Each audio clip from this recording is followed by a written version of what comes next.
Hello and welcome to the LP Financial Services Forex training class, Introduction to Fundamental Analysis videos.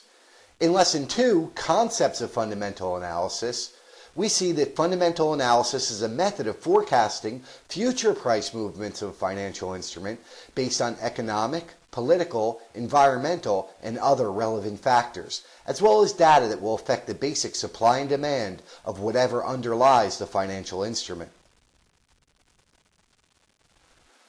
One of the main characteristics of fundamental analysis is having a macro or strategic assessment of where a currency should be traded based on any criteria but the movement of the currency's price itself.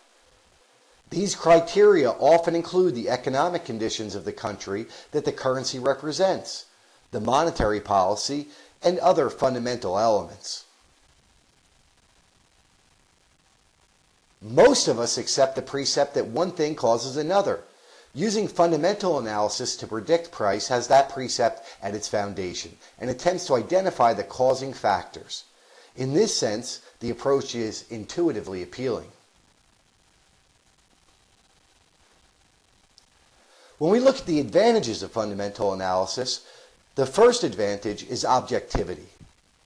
Fundamental analysis is objective in that relationships are tested by sound mathematical and statistical methods. Those that fail are discarded, while those that pass are perceived as being credible. There is no room for personal predilection or bias. The reliance on objectivity is desired by many traders who hold little confidence in their ability to predict prices purely by discretion. The second advantage of fundamental analysis is availability. It is not difficult to get information about economic releases or government announcements, as they are available from many different sources. Attempting to predict variables through fundamental analysis is not exclusive to the foreign exchange trader, but with such a high level of variables in this market, it is essential. When we look at the disadvantages of fundamental analysis, we see that it is very data intensive. Fundamental analysis relies on a considerable amount of data to test the significance of variables. Some data is often not easy to acquire in real time, and moreover is usually not available without charge. On some occasions, data can contain reporting errors, which must first be identified and corrected. The second disadvantage of fundamental analysis is it's very labor intensive. Fundamental analysis also requires a considerable amount of human labor, time, and energy. Some methods have become so complex that few individuals, short of a trained economist, can properly apply the available technology. As an example, large banks often employ teams of economists for formulating their in-house prediction models. When we look at the last disadvantage of fundamental analysis, we see that it is specificity.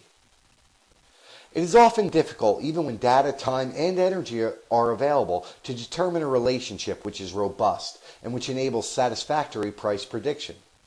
This may be in part because so many variables are linked together, each having an impact on the other, that it is difficult to identify causal relationships.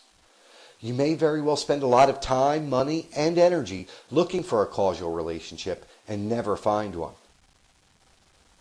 From the chart below, we can see it takes time, money, and energy to bring in a massive amount of information that it is then necessary to process, sort, specify in order to form an analysis, which is the valuable information we are looking for.